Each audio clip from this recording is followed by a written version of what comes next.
उस अमीर युवक को याद करो जो मेरे पास दौड़ता हुआ आया था।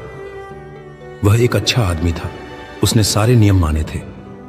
लेकिन जब मैंने उससे कहा, जाओ अपनी सारी संपत्ति बेच दो और गरीबों को दे दो और आकर मेरे पीछे हो लो, तो वह दुखी होकर चला गया, क्योंकि वह बहुत धनी था।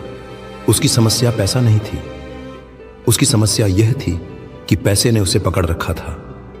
उसका खजाना पृथ्वी पर था और इसलिए उसका दिल भी पृथ्वी पर ही था।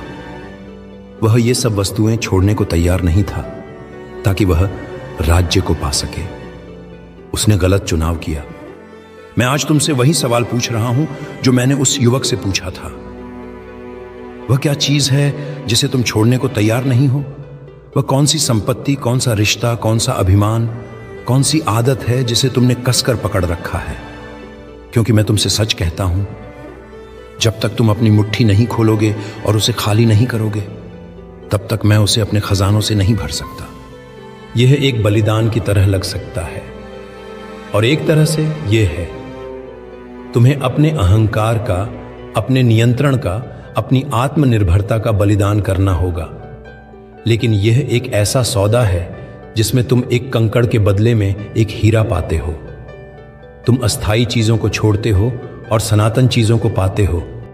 आरव उस ऊंचे टॉवर में सोचता है कि वह स्वतंत्र है, लेकिन वह अपनी सफलता का, अपनी जीवन शैली का, अपनी छवि का गुलाम है। वह उन चीजों को नहीं छोड़ सकता जिन्हें बनाने में उसने अपनी पूरी जिंदगी लगा दी है। सच्ची स्वतंत्रता उस गरीब विधवा के पास थी जिसने अपनी 2 दमड़ियां, जो उसकी पूरी जमा पूंजी थी, मंदिर के खजाने में डाल दी थी। उसने सब कुछ दे दिया और इस प्रक्रिया में उसने सब कुछ पा लिया। वह स्वतंत्र थी। मैं तुम्हें इसी स्वतंत्रता के लिए बुला रहा हूं, एक ऐसी स्वतंत्रता जो तुम्हारी परिस्थितियों पर निर्भर नहीं करती। पौलुस और सीलास जेल में थे, उनके पैर काठ में जकड़े हुए थे, उनकी पीठ लहूलुहान थी, फिर भी वे आधी रात को प्रार्थना कर रहे थे और परमेश्वर के भजन गा रहे थे। क्यों?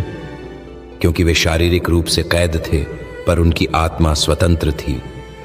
वे जानते थे कि उनकी सच्ची नागरिकता स्वर्ग में है और कोई भी जेलर, कोई भी सम्राट उनसे उनकी सच्ची पहचान नहीं छीन सकता। यह बहुतायत का जीवन है जिसके लिए मैं तुम्हें बुला रहा हूं। यह परिस्थितियों की बहुतायत नहीं है, बल्कि आत्मा की बहुतायत है। यह शांति, आनंद, प्रेम और उद्देश्य की बहुतायत है।